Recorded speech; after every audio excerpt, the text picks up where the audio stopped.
Hey, you guys, this is Jackie Miller. Thank you so much for listening to Out of Crazy Town. Please, please, please do not forget to hit the subscribe button so we can bring you more guests more often. So appreciate you listening. Hi, this is Jackie Miller, your host of Out of Crazy Town, your guide to divorcing a narcissist. I have been wanting to do this episode for a really long time. If you are a parent, let alone a parent who is co-parenting with a toxic, controlling, manipulative person, you absolutely need to listen. Julie Myers was the head coach of the women's lacrosse team at University of Virginia for 31 years.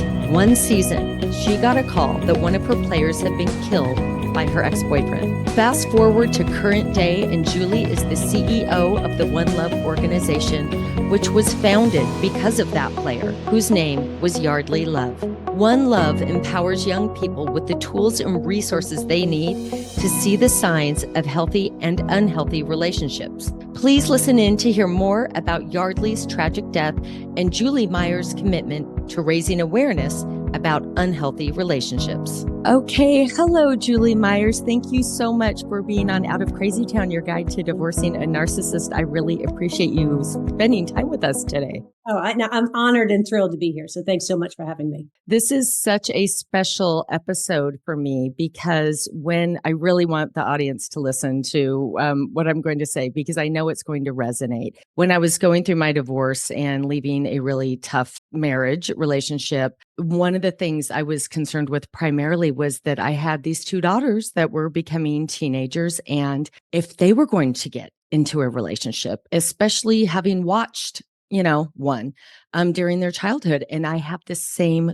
question from clients all the time and listeners. And so that's probably something that you've heard before as well in your role. Absolutely. I mean, you do learn from what you see and from what you experience. It becomes very normal and very acceptable before you know it. So I'm glad you recognized just where you were and what you were in and how you could really help your daughters the most. So I want to tell everyone a little bit more, about you and why you're here, because you are now the CEO of onelove, and we're going to get into how onelove was formed. But prior to that, you spent 31 years at the University of Virginia coaching women's lacrosse. That's a long time.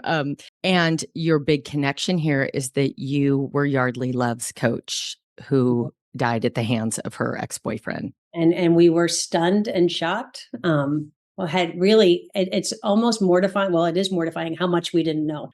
Conversations we didn't know how to have and didn't even know we needed to have. So, out of unbelievable loss and tragedy comes onelove, and our chance for everyone to learn from our mistakes, from what we didn't recognize, from what we didn't know, and just raising that awareness is so important. Absolutely. And so I know her mother and other family members went on to help found this organization to go and teach youth. And I'll let you explain even more, but about these kinds of relationships and how they evolve. And I have to say, and we'll get into where people can find this later. I had actually signed up. I have my own username and password on the onelove website. And I did a couple of the trainings because, and again, we'll get into this, you can become a part of the onelove organization and go out and help educate the youth. But there was one video, I believe it's called Escalation, that I watched. And it's about a girl in college who has probably a loose, follows the timeline, I'm assuming maybe of Yeardley's journey.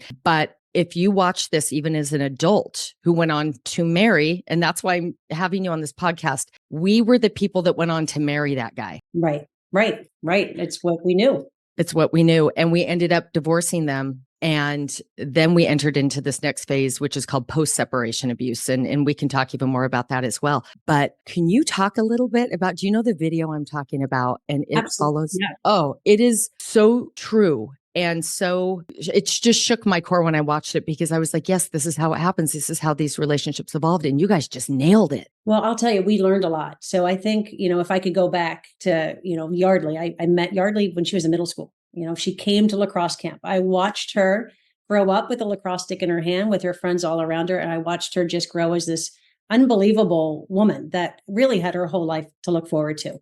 She was kind to a fault. There was never would she let somebody sit by themselves and have lunch. Never would she let somebody, sit separate from a group. She was always that connector, and just always her compassion and her ability to communicate was amazing. Just so kind, and really had her whole life to live. And then, and then we of course lose Yeardley. I watch her grow up. I knew she dated a guy and it started fine. It started probably her second year in college, and it was a healthy relationship. It was fun. It was exciting. It was another student athlete at Virginia. It was a man on the lacrosse team. And, and then over time you do hear that, he was a bad drinker, he's not so nice. And she really tried to limit when she saw him, and they of course broke up. She's 3 weeks shy of graduation when I get a phone call in the morning and Sharon gets a knock at her door. Sharon Love, Yeardley's mom. It's 5:30 in the morning and I get a call saying that there had been an accident. And I said, well, where was she driving? What did she hit? She hit a tree. She hit a car. Like, where can I find her? What hospital is Yeardley? And I don't even know where she'd be going. And they said, I don't know why you think it's a car accident. And I said, well, what else would it be? What else? I saw Yeardley yesterday. Like, I saw her on Sunday. We got back from a road trip on Sunday. I'm like, well, what kind of accident? What other accident is there? And they said, somebody beat her up, took her life. Do you know anyone that could ever do that? And I said, I don't even want to say a name because God forbid I'm wrong. I said, but she did used to date a jerk. And that jerk's name was George. And sure enough, it was George who beat her and left her, put her back in bed, face down in a pillow, put the covers back over her and walked out of her room as if nothing ever happened, which is just shocking. I don't think any of us, I believe none of us really knew what Yeardley was going through. Different people saw different snippets. So when you see the movie Escalation, really over time from the day that we lost Yeardley, May 3rd, 2010, through the trial, through conversations, through witnesses and different testimony, is when we really put the picture together of what she was managing and trying to stay one step ahead of on her own. She didn't know how to ask for help. George was in their friend circle. It is really hard to tell your friends what your friend is doing. She was in a really tough spot. And because it wasn't normalized to talk about relationship, it wasn't normal to talk about what you were feeling and what you were experiencing. And she really suffered and struggled in private. We didn't know enough to ask. So the movie Escalation is so beautifully done. And it really is the lessons we learned that we were able to piece together as best as possible. There are a couple of details that are different. Sure. I know of a fraternity house necessarily that was involved, but clearly friend groups that really mixed and mingled, and a lot of the story was told in Escalation, which was our original film, which is very powerful. It is powerful. It can be a little triggering to some people because it is so real, and you're like, oh my gosh, I see that all the time. But now, thanks to onelove and Sharon Love's strength and Yeardley's grace and beauty, we can now say, you know what, that's not, even though you see that, it's not okay. That should not be normal. You should be fazed by that behavior, by that reaction. You should absolutely say something. So, helping kids set boundaries, helping kids set expectations, having that conversation be a starting point. And why wouldn't you start there? Really, it's the strength and the grit of Sharon Love and her motherly love for her children and for all children is why we have onelove. And the lessons we learned is how we have these films. And I'm so happy that we've been able to add to our content over time. Escalation is our original. It is the one that's most viewed. And it's the longest. It's about a 45-minute film. Yeah. And as you were saying, you can train for it. So the film itself is 45 minutes, but then the conversation you have with the viewers, which is where it all comes together. If you were to just watch that film and go home, there's nothing learned other than the horror of what a bad relationship looks like. Absolutely. The conversations that happen afterwards is where the lessons happen, and where the really kids open up and they're so vulnerable and they will speak so freely because it really just hits them at the right point. And it's that conversation that ties it all together. Absolutely. And I just was having some thoughts. First of all, I don't want to forget to let everyone know, go to joinonelove.org. That is where you can find the website and all of their information. But when you guys see a picture of Yeardley, just as you were describing her, the sunshine came through her eyes. I mean, and in this is a conversation I've had on other episodes, but sometimes it's those types of personalities that sometimes will attract and we don't really have to go down that road, but it hit me when I saw her and I read a little bit about her and hearing you talk about her that, it's that I've seen that pattern. But separate from that, when you said she tried to stay one step ahead of it on her own, there are those factors that are unique, to sort of that age group, even though there are similarities going, because I was triggered watching that video and it was similar to my more adult and relationship and marriage, but the special unique situations of the social media, which you guys really address in so much of your content, and like how, all these images that we put out anyway, that our lives are perfect, let alone you have this whole relationship that you've been posting and everything's love and flowers and rainbows and unicorns. And then you have to try to tell people that it's not. And that's very difficult as a teenager, let alone an adult. Oh, it makes it that little mountain, like it makes it Mount Everest. Like you really do. And you would rather believe that it's perfect than admit that it's not. And these pictures and these likes, you guys are perfect together. And I'm so jealous.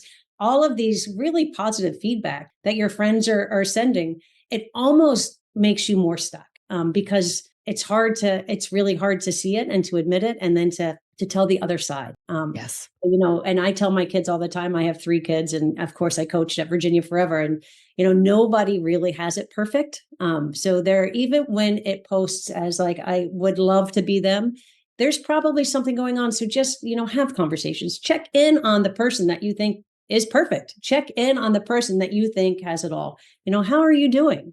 Just being there as a friend. Everybody needs a friend, and everybody needs an outlet and a chance to really express how they're feeling. So even when it looks perfect, I would say absolutely. And again, it's something you guys attack this problem from so many angles, but you have so much content as well about being the friend, watching a friend going through this relationship. And I won't get too much into this, but my daughter, oldest one, ended up coming to me sure enough, there was a relationship, and I had an inkling that it was that way, because after the honeymoon love bombing phase, I started to notice some isolation, but she had all these reasons for it and all these excuses behind it. And it wasn't him, and it was other stuff going on with her. And she is still disclosing to me things that went on. And it was my worst nightmare that I'm so glad is over with. But she said that there were friends that tried to approach her. And to be honest with you, and I would love if you would comment on this, Julie, as her mom, when I started to have concerns, I had to be careful about the way I talked to her, because she would go in defense mode, and I didn't want to push her the other way. What do you say about that? I think that's a total normal reaction. And my daughter does the same thing. And I think when there is that guttural reaction, that pushback, that change of topic, you're probably on the right path, and it is hitting a nerve. So just reminding your daughter, your friend, whoever it is, hey, I'm here for you today, tomorrow, whenever you want it to open up, whenever you want to talk. And I'm not here to judge it. I'm here to support you, and I'm here to be a sounding board. Thank you for putting me in your inner circle. Everybody really probably needs a village of at least 3 people that they could go to if they needed help.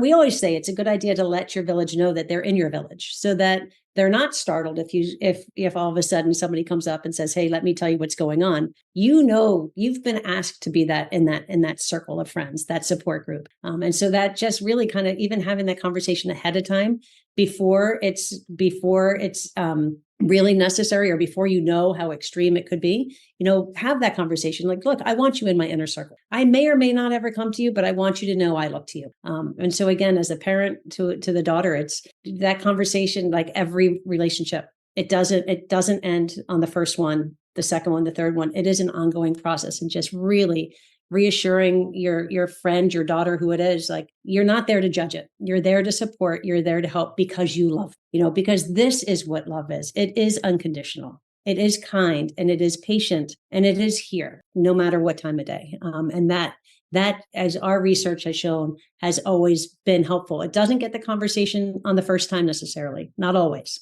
Right. Even if your daughter came to you, it may just be for a hug the first time. And maybe you say, thank you. Thank you for letting me help. And when you're ready to talk, please, know that I'm here for you. That is such a good point. Yeah. Just even the smallest thing, just let them know lines of communication are always open. There's no judgment. I'm just here for you. And it's such good advice, because, we're just in panic mode. Right. And where I've screwed up as a mom, because of course it's emotional when your daughter comes. Like when I say, well, these are your next 3 steps, my daughter will be like, Mom, I just want you to listen right now. And so I've had to really learn to be more patient, especially when emotionally your instinct is to protect. Your instinct is to fix it, which I don't know that we will ever really lose that instinct. But what we need to do is learn how to manage it. We need to learn how to kind of keep that under wraps as we are there to support. And we have to be patient, because that patience is the key to being able to really having your loved one open up so that you really can be that support and can be helpful. And that's and then, something that resonates with this audience. There's so much we talk about with patients, with everything from going through the court system with people like this to, dealing with children that are being used as pawns, et cetera. And so it's no different here. It's being patient and the unconditional love, like you said. And you also said something that is so important, because I love to talk about what good looks like, because we get so sometimes mired down and focused, which is good, to educate ourselves on looking back at what happened and looking forward at what could happen. And I always say, could we just talk about what good is supposed to look like first? absolutely. And that sort of supplies the contrast, right, against the bad. And you go, oh, because instead of saying he shouldn't do this, she shouldn't do this, what if, they were kind and accepting over that? What if they said, gee, I'm sorry, honey, instead of belittling you and berating you? What if? And I feel like that really is a light bulb that sometimes can. And I'm so glad you see it like that. As a coach, a lifelong coach, we always tell our athletes what to do. You don't coach them with what not to do. It is clearly important for them to know what not to do. But I've always focused on the right thing, the healthy thing, the target, what the goal is, like really kind of painting the healthy picture. So that we can get there. It is, of course, incredibly important to understand the bad behavior. Sure. That's the other thing. So we have these 10 signs, 10 healthy behaviors, 10 unhealthy behaviors. And the signs really are behaviors. So they're not people. When you're having the conversation, it's these behaviors are troubling for me. How do they make you feel? And that always helps a conversation go as well. But you do need to know the 10 negative behaviors. Yes. And you need to pay attention. Is it happening sometimes? Barely, never? Is it like 2 or 3 things, or now 3 or 4 things? Maybe it was once a month and now it's 3 times a month. So if they escalate, to use our famous film's name, if the behaviors escalate, that is something to pay attention to. But to know what the good is also helps you understand what the bad is. So you really do need to know both sides. But I love focusing on the healthy, because at the end of the day, especially early on in relationships, it isn't bad yet. So why not focus on all the healthy? Why not practice those behaviors and see if it can't even stay in that realm? But these 10 signs, the behaviors are so critically important and easy to talk about. When I listen to peer-to-peer education, even teacher-to-peer, when I listen to the conversations, I'm amazed by how open and how honest and how much kids share. You could say, I have 30 minutes for this conversation. Well, I think the students and the kids, the teams, they could talk for like 2 hours about it. Like, you're almost cutting them off because the behaviors are so identifiable. They're so easy to talk about. And at the end of the day, what we're trying to do is you normalize the conversation. You normalize these behaviors. You make them easy to talk about. You make them easy to spot. So, and I think we were saying it earlier, like, as you watch things happening around you, real life people, your favorite shows, the music you listen to, identify, is that a healthy relationship? Is that something I want to do? Or is that something that, I need to learn from that? Because even though I like this couple on this show, I really don't like a lot of the things that he or she is starting to do to the other. So oh my God, attention to what you're seeing. That is huge. I love that you just said that, because first of all, you guys, when you go to joinonelove.org, click in the upper left-hand corner. I can even tell you where it is. And there is a link and it has the 10 signs. And you guys have done it so beautifully. Everything from like the graphics to the way it rolls through when you click on it. And then you can eventually get to like a PDF that has all the 10 signs. And I'm just going to go through them quickly. But before I say that is such, even moms and dads, if you have to set up a situation, sit down, even if it's a show you can't stand, watch a show with your kid. Yes. I had a moment with my daughter the other day, and I have discussions with them about healthy and unhealthy. And she turned to me and said, she's 16. She said, I don't like the way he said that to her. And it was a show we're watching. And I was like, yes. That's a huge win. I literally have tears in my eyes. It was such a huge win. She's paying attention to what good looks like and what good. And that's so important. I am haunted by the fact that we didn't know what to pay attention to. And I sit now that, 14 years later, I'm like, how did we miss it? I will say everybody saw something different. Nobody saw the full picture until the court trial. when people said, well, this is what I saw. This is what I heard. This is what happened. And when you hear it all, and Sharon and Lexi, Yeardley's older sister, who they're both amazing people. They went to every minute of the trial. Of course, they weren't going to miss it. I was in a season, so I was, I went to some parts, but not all. And but really, for them sitting in that courtroom, they were like, "Oh my gosh, this is a totally different picture than we ever had in mind. They couldn't have even imagined it." And it was Sharon's friend who said, "Look, this was domestic violence. Yeardley died through domestic violence." And we're thinking, well, she's not married and doesn't have kids. There's no stressors. And they're like, that's not what domestic violence is. So No. it really, like, we almost had to get hit on, well, I had to get hit on top of the head to, like, this is what it was. It was really hard to see it. It was really hard to say it and to admit it. But what a powerful moment it was when we could see it for what it was, and then we could help people learn from what we didn't know. Yes. And it's therapeutic. Been such a journey, I know, in my little underworld of, I don't mean to call it underworld, but my little world of, corner of the world where we talk a lot about abuse. And really, we have been fighting in the court system to expand the knowledge of abuse. And it is shocking still today how a family court judge will only take a black eye as evidence of abuse. That is it. And even choking sometimes goes right over their head. All the other forms of abuse that we're trying to raise awareness for, right? Verbal, emotional, like isolation is abuse. Telling you that you're not allowed to wear something or not allowed to be friends with someone is, it's manipulation and abuse. And so you're right. It is something that just point blank, cut dried awareness needs to be raised about. And I know other terms have come on the scene, like intimate partner violence, because you're right. We've got this domestic violence and we've got this idea in our head that it's a guy and a wife beater, right? That's, hitting his wife, and that's it, period. And that's where the vision ends. And it's so much bigger and more complex than that. And just raising awareness about what those signs are is so important. And Jackie, you said a couple of things, like the strangulation. What we didn't realize, George had put his hands on Yeardley's neck. What we didn't know is you are 30%, and I should. It is a huge increase, more likely that that behavior will escalate and will be more violent and potentially life-threatening. So a black eye, never good. But that strangulation is a telltale sign that we had no idea. We didn't know, like, hey, by the way, if your partner is willing to do that to you, he may not stop the next time. And that is really important to know, that strangulation piece, and the isolation, and with COVID and everyone on, we're now working remotely, and there's a whole generation of kids who are like, I don't want to go to an office. I'm like, please go to an office, because that is your chance for people to see you, so that if there is something going on, it is another safety net. It's another reminder that you're not alone. If somebody sees that your appearance has changed, or you're a little bit more nervous, that is a chance for somebody to say, hey, are you okay? If you're alone in your room, in your home, on your computer all day, people may not know to ask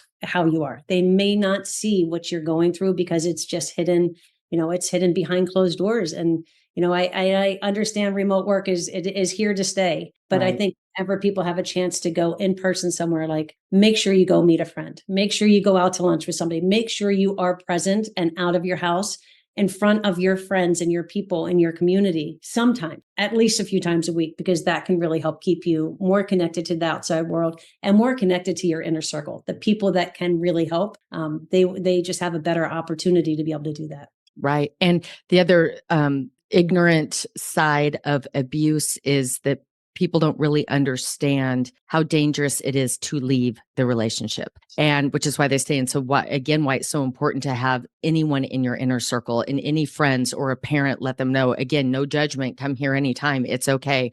Whatever you need, I'm here for you, because I know I help women figure out how to just file for divorce. They are terrified, because the statistic is that is when you have the greatest chance of being harmed or killed, frankly. Yes, right before and right after. The statistics do not lie in your favor. But I would still say there's a lot of resources out there. There's a lot of groups that can help. There's a lot of people that are wise and experts in helping you make a safe exit plan. Yes. As best as it can be predicted. And it will be hard. And, I think and maybe Jackie would agree, getting to the decision of, I have to end this, is the hardest day. Not that hard days don't happen again, but just making that decision of, I need to leave for myself and for my family, it's hard to get there. And once you do, it really does get a little bit easier. It really does. Absolutely. But it's so incredibly hard to get there because fear is real. And you know what? A lot of times, unfortunately, there is real fear, that there you are in danger. Yep. So Absolutely. really getting to that point, but really that exit plan is really important, and trusting the experts, and trusting the resources that are available to you and your community is going to be an important step as well. Well, I have to tell you, so again, parents, when you go and look at the One Love website and look at the signs of the health of the relationship, if nothing else happens on this podcast today, if you just took this PDF and went through it with your children, I mean, I feel like the world would be a different place. But I want to just go over a couple of them, if you don't mind, Julie. Perfect. Because as many of us know, that intensity and love bombing stage in the beginning is almost always present in these types of relationships. Would you agree? I think in most, even healthy relationships, it is not uncommon to have this pull and this draw. So, which is why it's so confusing, right? Because you're like, well, this is every so relationship. We're in love. Correct. But there is a fascination and an attraction. There is a desire to get to know this person better, and it is usually two ways. But having some boundaries on it, like, hey, I love seeing you on Friday night, but my girlfriends or my guy friends are going to get me on Saturday. Like, really setting boundaries. And it's even good to train your heart to, as much as you want to be with a person, make sure that you're not just with that person, so that you can stay connected to a whole village of people. And you just said something really profound, because it's not just the intensity. Then, to your point, you have to look at the intensity coupled with other things. Is possessiveness, following that, which is, another one of the 10 signs. Are they sort of sabotaging your situations so they don't work out again, which to kind of lead into the isolation. Sorry, what were you going to say? Yeah, they all do stack. So the isolation, it's all of it is so real, and all of it happens in the beginning so subtly. So I think when you're the person who is fascinated by the relationship, it's hard to see it. And this is when I think sometimes your friends can see it better than maybe you can. So again, talking about relationships and expectations and boundaries will always help. It's kind of like putting the bumpers up when you're going bowling. Like in the beginning, when you're your first time bowling, like those bumpers, they're lifesavers. You're going to get more points because of those bumpers. So why not put bumpers on your relationships in the beginning as well? And just give it a chance to be able to be a strike, knock those pins down in a healthy way. Yeah. Somebody described to me one day about the energy of relationships, and they said, people think like we're all walking around in the shape of a C or a half circle, and we are this energy, and we're looking for another energy to complete us. And together you're going to be this, amazing powerhouse. And that's how you find your soulmate. But what it really is you need to be your own complete circle of energy, and derive your own energy and happiness from yourself. And you meet another full circle, and then together you guys are, it's this, I guess, idea of looking for someone else to complete you. And that's not how it should work. You need to be, like you said, be happy on your own, happy in your own friendships. Those need to continue. So your life continues on. Right. Nobody can give you that health, that happiness. It is something that we have to own and control and manage. And hopefully our other person lifts us. Hopefully we have other successes to share with a person that we love, and we can share their successes. But it really is super important to not look for somebody who makes you complete.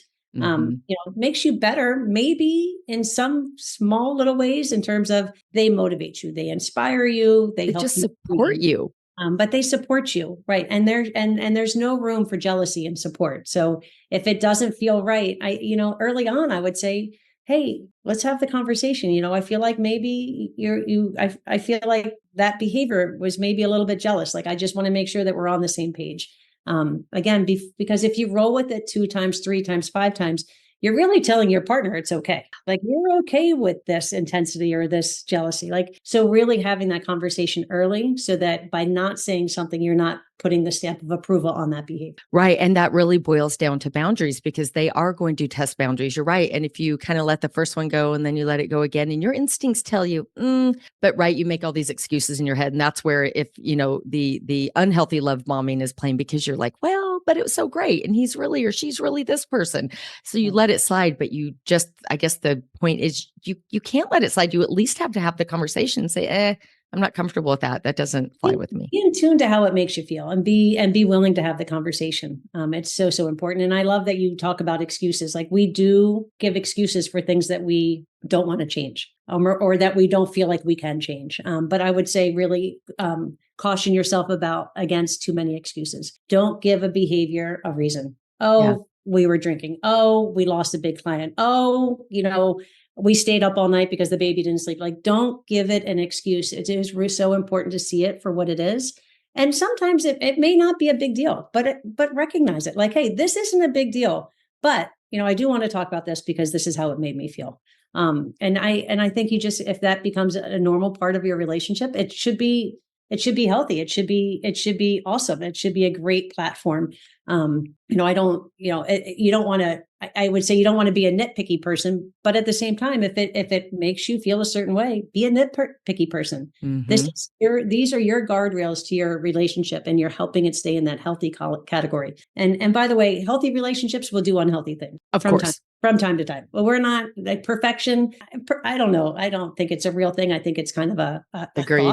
thought. So but if you're healthy and you do something unhealthy, recognize it, be accountable. Hey, I am so sorry that I didn't support you in a better way. I am so sorry that I made you feel bad about not wanting to go to dinner with me because you wanted to go to a movie with them. Like, recognize it and then talk about it so that you can acknowledge, that was not ideal. Right. That could have been better. And imagine what relationships look like if both the people involved in the relationship had that awareness and that accountability and that the ability. Everybody has the ability, but the desire to be able to pull it back, to be able to say, "I'm so sorry. Like I didn't mean to do that." Right. And that's a good point, because as a parent, when I've talked to my girls and said, I think this is a conversation you need to have with somebody that you like or relationship you're in, let's talk about what you would like to hear back. Let's talk about what a healthy response would be. So then when it doesn't happen, or you can even tell them, this is what I was looking for. This is, because if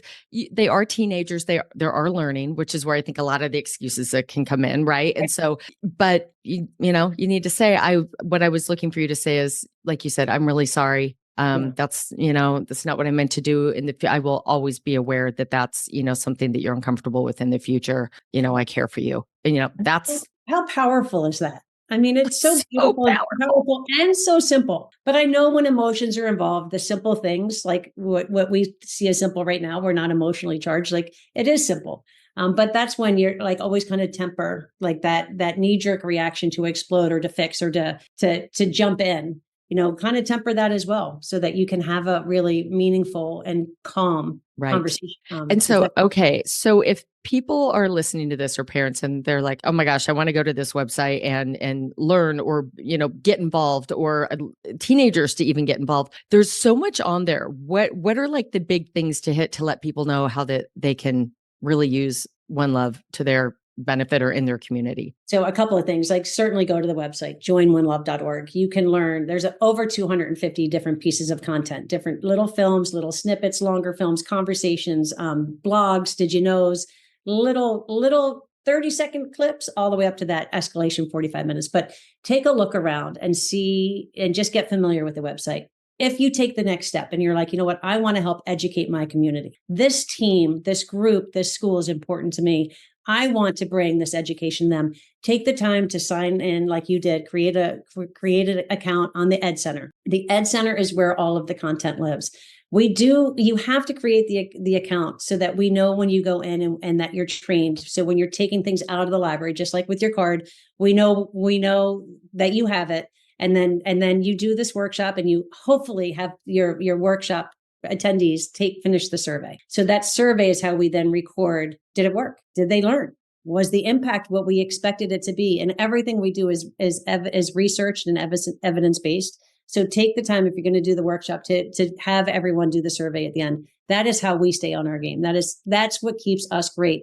And we measure how many people we've educated. So right now, at the end of April, we've educated over 3 million students. 3 million people have been educated through a workshop, which is different than a conversation.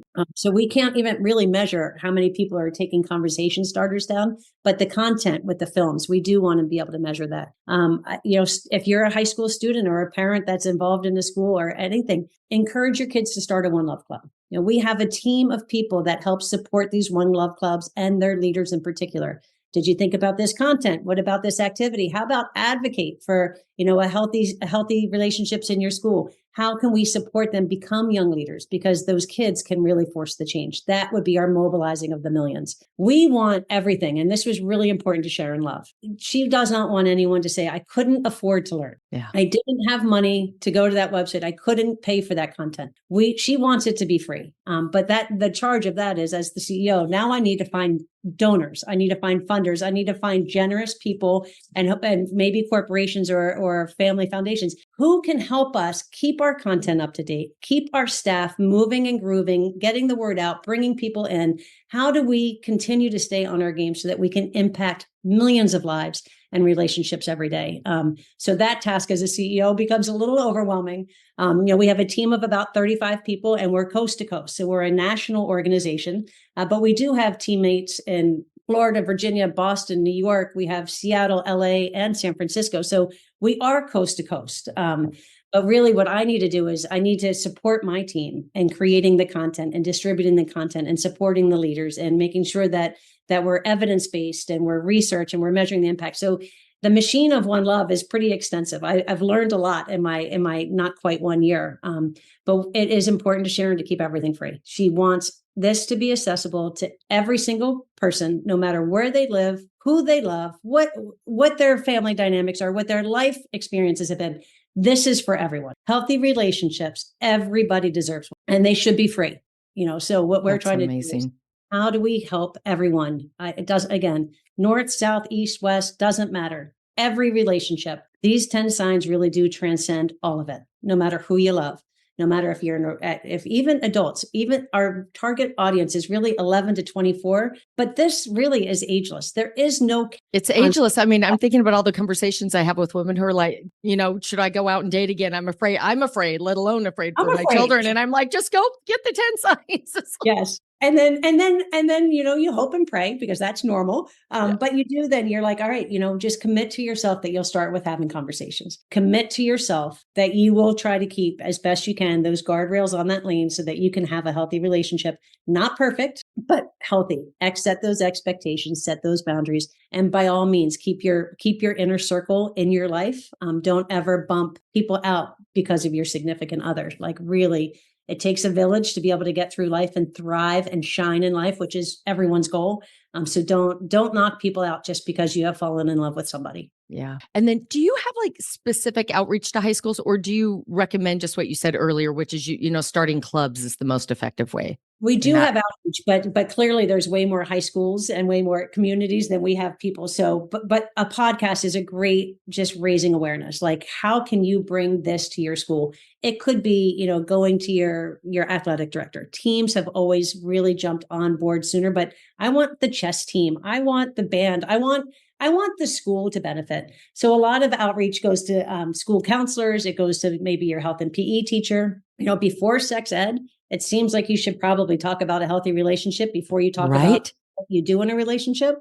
So there are entry points. And the best part is we've created content that's age appropriate. So if you are in 6th grade and you're about to learn about like your body and birds and the bees, like let's talk about relationships. And again, not only is this ageless, but it applies to every relationship. So this is not just for the loved ones, although we are trying to end relationship abuse and domestic violence. So these are keys to those relationships, but they apply to all of your relationships. They apply to your friends, your teammates, your classmates, your siblings. They apply everywhere. So that's kind of like the whipped cream on your favorite dessert, is that it's not, even though our mission is specific, it really does transcend all ages and it really does transcend all community. Absolutely. Well, like I said, I found this at 4 a.m. I found you guys like, when I couldn't sleep one night, and just read through it and was blown away at the content. This was a few years ago, and going back on the website, it's even better now. So I cannot urge all of the listeners of this podcast enough. You just have to be a parent. You don't have to be a parent, that left an abusive relationship. Any parent, every child, like you said, it should be just across the board. If they're learning about birds and the bees,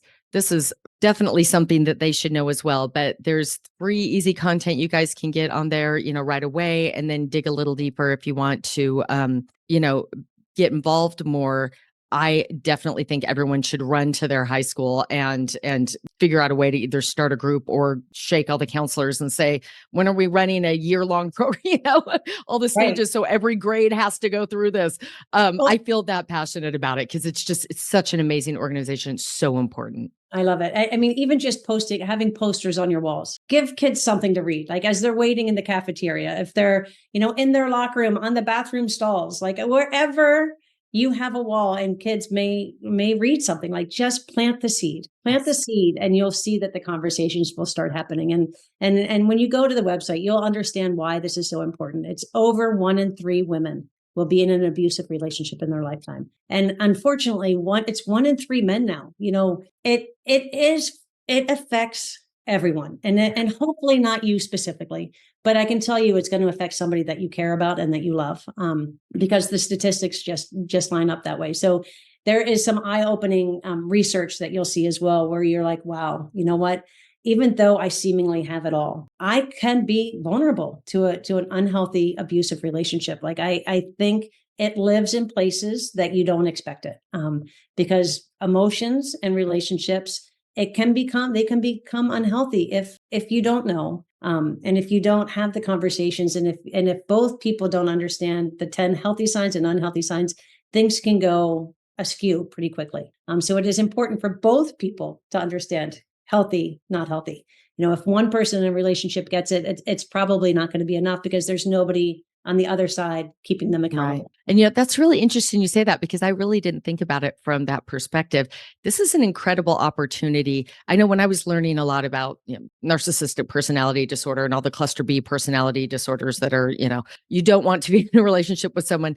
One of the things that therapists have told me time and time again is the interesting thing about personality disorders are that they're really a choice for that person. So like many of us have had traumatic childhood events, right? And we grow up and we choose to do better. We choose, and this person's life led them down a path where they made certain choices. And maybe there's a crossroad here where someone could say, wow, I am doing that in my relationship, or they don't know where it's coming from, right? They're having all these emotions that they want to control or hold on to. And maybe it can some way, somewhere help someone learn that that's not okay behavior on their part to exert on someone else. Absolutely. Education and paying attention. But I don't think paying attention without the education will ever be enough. So I am so proud of One Love for who we are, what we've created, how Sharon and Lexi responded to easily the worst day of their life. There's no way that anybody was prepared for May 3rd, 2010. And to see what they were able to do with that heartache and that anguish, in terms of just let's be a light for people. Let's help raise awareness, educate kids, have conversations. Let's help, start a movement for relationship health is important. And we all are a part of this, and it applies to everyone. It doesn't matter who you are. Everybody deserves a healthy relationship. And everybody deserves to learn how to be healthy in their relationship. And I couldn't be more proud of the response from Sharon and Yeardley Love. I couldn't be more proud of the One Love team, of the content that we've created, and really of our reach. So, through April of this last year, we have over 109,000 trained facilitators. I wish all of them were active every month. I can't say that that's the case. But over the last 10 years, we've trained over 109,000 people that aren't experts. They just care. They just want to help their communities be a little bit better and bring that awareness and that education. And incredibly grateful to everyone that's gone to the site. That's really brought things out of that site with them that has impacted their community, their families in positive ways. So just, I pinch myself. I can't believe I'm so lucky to be able to do what I do, to be able to really positively impact our kids in the world and in our communities, but also the families that they come from. It is, it's just an amazing opportunity and so important. Well, and What an amazing tribute to Yeardley Love, and just so heartbreaking what happened to her. And if, we can educate others, unfortunately, the tragedy that she and Sharon and the rest of Yardley's family went through, and even you as her coach, it's just mind blowing. And for you to get that, it's just amazing, like you said, that they have taken this and turned it into something that can educate others. You guys join onelove.org. Julie Myers, I am so grateful for you. Thank you for coming on and helping us understand that there are resources out there to help us terrified parents, educate our children, and just so many great resources there, you guys, to go on. And it's so cool to have you on as a coach as well. I have a 16-year-old athlete that's hoping to go to college. And so oh my gosh, would we just be blessed if we got a Julie Myers as a coach when she went to play? I'm just so hopeful that... Well, and that's very flattering. Thank you. And you guys, just so you know, if you have children who are athletes, I mean, we're in the presence of greatness here. We're talking about 3 national titles at University of Virginia for women's lacrosse and 12 Final Fours. And we're not, she wasn't just, any old coach. They were big time. I had amazing people around me. So I always had a great staff, and even at One Love, it's no different. So I've just been incredibly blessed and lucky to have the right people around me, and to be mission focused has always really helped. But what a gift to be on a team. It's just, it can change your life. So I hope your daughter plays and that she has a great experience. It is, every day is not easy, but what you get from it and what you get from that grit and that hard work and those teammates, it really is, it can really positively change your life forever. Absolutely. Super cool. Well, thank you again, Julie. I really appreciate your time. And hopefully we can catch up again down the road and you can give us more updates on what's going on with One Love. I definitely look forward to that. Thank you so much, Jackie. Okay, awesome. Thank you.